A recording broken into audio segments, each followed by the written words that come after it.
Hello, everyone, and welcome again to another Teacher Joseph podcast. Today's word is to focus. Focus. It can be a noun, focus, to have a focus, or it can be a verb, to focus on something. Now, it's very common in education when you're learning to focus on something. Maybe you have a project at work you like to focus on. To have a focus or to focus on. Recently, here in the UK, there's been a news report which has said that darts is now the most popular sport in the UK. That's now what we focus on. The news report is saying this because there's been a few very well publicised darts matches. So the focus for all of us has been on darts. I don't know how long that's going to last, but certainly that's what they're saying today. Darts becomes Britain's #1 game. Now, for those of you who don't know what darts are, it's a very popular sport that we play in the pub. Most pubs have a darts board, and it's like a circular board. It's yellow and black with numbers around it, and it has a red bullseye in the middle where you can throw these little arrows, which are also called darts, onto the board. Now, we don't really see it so often now because, of course, darts can be very dangerous. And in these days of health and safety, darts are more likely to be found on someone's bedroom door, especially if you're a teenager or you like to play sports. Darts is a very good pastime, and I'm sure there's probably some kind of internet version of that now as well. So that's where our focus has been recently, on darts. By the way, darts is also a verb which means to move quickly. Here in the UK, we have little animals that sometimes dart around. And my cat, he sometimes likes to dart around the house, moving really fast. To dart is when you can move so fast that you can easily escape someone. So, getting back to the game of darts, let's go through this news report. It says, darts becomes Britain's #1 game. Britain's most exciting sport is now darts, with the football lagging behind. It says here, Britain's most exciting moment in sport in 2023 was darts, and apparently its popularity has risen by 143%. Britain's second most thrilling occasion was the Super Bowl, which was in Nevada in America, and the third most popular was horse racing with the Cheltenham Gold Cup, whatever that is, I've no idea. Rugby was fourth as the most exciting sporting event of 2023, and that was something that was going on in Bahrain, in the Arab world. Football didn't even come close to any of those last year. It didn't even get a look in. When something doesn't get a look in, it means it's not even part of the major players. So football didn't even get a look in. It means it wasn't even close.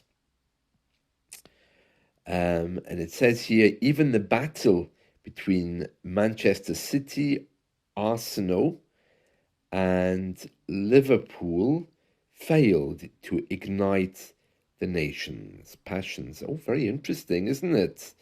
Talking about these things. Yeah, you have to have a very good hand to play darts. I haven't played that for years. I was never really into sports. It just wasn't my thing when I was growing up. It also seems that our scientists, this is also from the Daily Star, which is one of our newspapers here in the UK, it's saying today that scientists have been focusing in on the language of apes. And it's saying that they're on the verge, that just means on the brink, on the edge of discovering what apes talk about. They've worked out that they do actually have some kind of a common language, and they're studying that. So all of their focus has been on this language of the ape. So let's read a little bit about that. It says here, scientists are on the verge of discovering what apes talk about. They have worked out that apes make 1,033 distinct sounds, and this could mean a common language between us and the apes in the future. Researchers at Cornell University in New York compiled a data set of long calls made by 13 male orangutan apes and then managed to split them into categories with the help of AI. Oh, very interesting. It says here, while our study represents a significant step forward in understanding orangutan communication, there is still much to uncover. The animals are highly intelligent. Yeah, well, maybe they can teach British people how to communicate because we really don't talk to each other anymore. So I think it's hilarious that we're studying how apes communicate when half the world is in poverty and we don't even talk to our neighbors. It's bizarre, isn't it?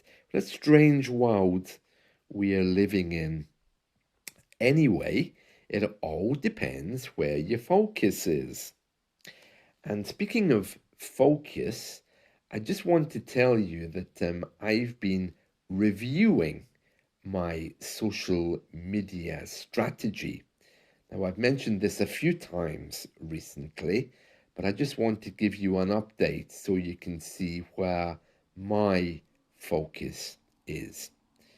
If you don't subscribe to me on YouTube, please do, because I've been making daily or almost daily YouTube clips on motivation. And that really is going to be my way forward. I'm not sure how much you know about this, but as AI comes in, there's less of a need for teachers to be teaching grammar. After all, if you want something grammatical, you can easily find it online now, or you can get an AI chat companion to explain it to you. So when you come to a teacher, the best use is to practice your grammar, not to ask for grammar.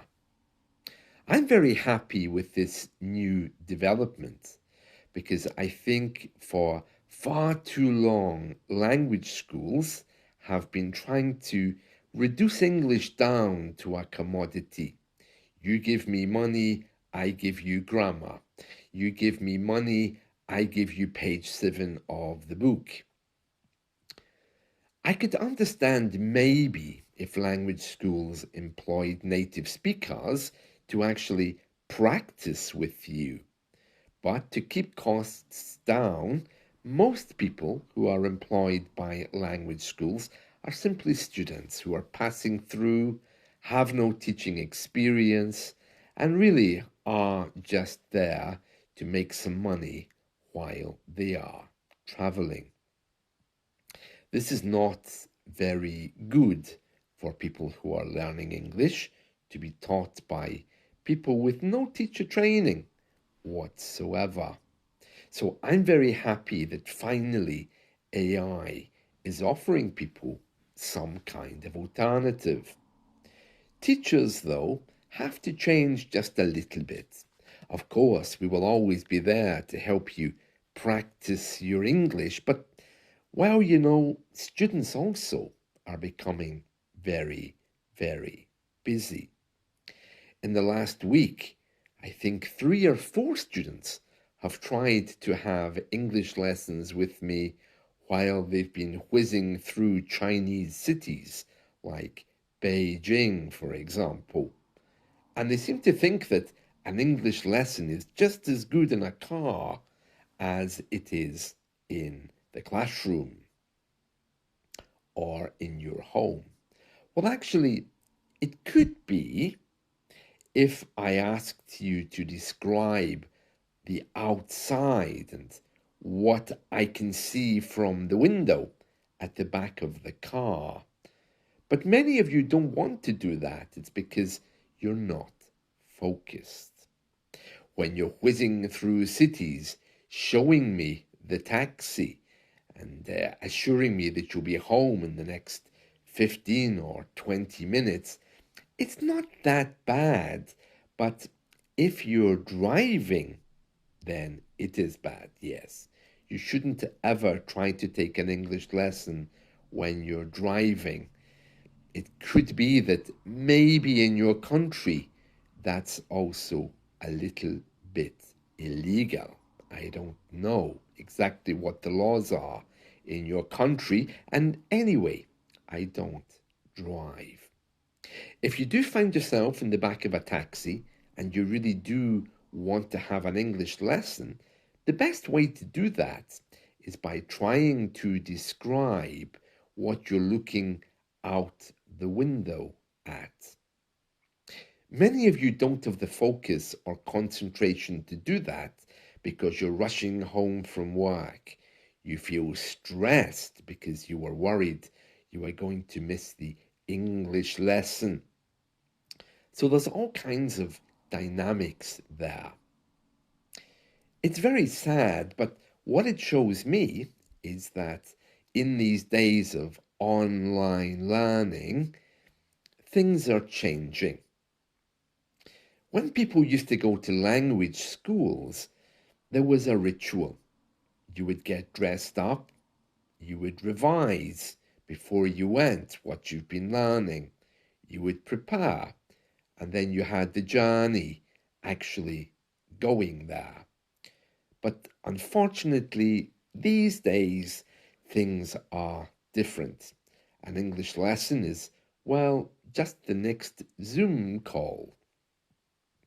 There's nothing really wrong with that, as long as you take 5 or 10 minutes to prepare beforehand. Ideally, you should really have half an hour or 1 hour before the lesson to prepare. But if you really can't do that, it's not any big problem. So because of all of these changes and the way that we are learning is changing, I think the teacher's job now is a little bit more different.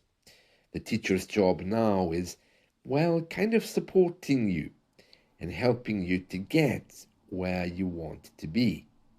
Some of you are hoping to move. Some of you are doing interviews. So the teacher's job is no longer about just giving you grammar, giving you a book, and telling you how lovely everything is, and talking about the weather. The teacher now is becoming more of a, well, kind of a life coach. And that's where many teachers are going. It's no longer about saying, well, yeah, here's the conditional tense. It's about helping you with a job interview and showing you why that conditional tense might be the way to impress an employer. So, YouTube clips, uh, they're going to be part of my social media strategy, and I've already started by doing little clips every day. So I'm not sure exactly what everything is going to look like in the future, but at the moment, you have this podcast every day, you have YouTube clips every day, and I've also been reading a little news report every day, which some of you are finding popular. Remember, this podcast is also on Spotify and YouTube too, so you can easily find me on many other platforms too. I'm kind of like everywhere right now. So I need to be more focused on my social media and how to bring it all together. One thing I don't want to do is to really just do a YouTube clip and then take the audio and put it on Spotify or put it on my other clips. I'd rather that these clips were all very unique. For those of you who know me, you know I love audio and radio and voice work. So that's always my biggest passion. Video work, YouTube work, is a little bit different, and I don't think the two things are the same. So there will always be a lot of different clips on different social media sites that you can find me on. So I'm currently reviewing what works best and what content should be where. So there may be some more changes coming. We have to wait and see. Well, that's a little update from me. So I hope you found this helpful, and I'm looking forward to talking to you again soon. Have a wonderful day, and remember, stay focused. Bye.